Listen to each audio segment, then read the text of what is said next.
HS মোটরর আপনাদেরকে স্বাগতম। Excel 100 ECU controller unit problem কিভাবে সলভ করব, স্টার্টিং প্রবলেম দেখে নিন। সেটা দেখুন, স্টার্টিং হচ্ছে না, স্টার্টিং ছেড়ে দিচ্ছে। দেখুন তো এটা কিভাবে সলভ করতে হবে। প্রথমে আপনাদেরকে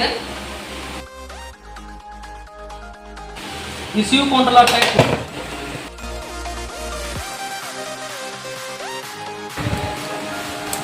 এটা আমরা নতুন চেঞ্জ করব, আপনাদেরকে চেঞ্জ করতে হবে আমাদেরকে। তা এটা দাম কত আছে? এটা দাম হচ্ছে আপনার 7069 টাকা।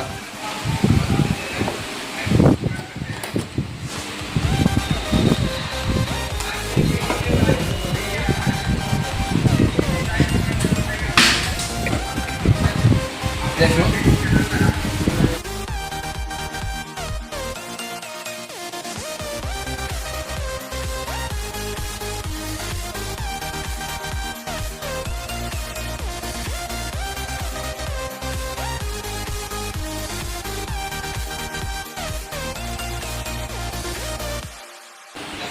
এবার আমরা গাড়িটা স্টার্ট করে দেখে নেব স্টার্ট হচ্ছে কিনা। দেখুন দেখুন একবারে স্টার্ট। এটা প্রবলেম কি ছিল? এটা প্রবলেম ছিল আপনার ইস্যু কন্ট্রোলার।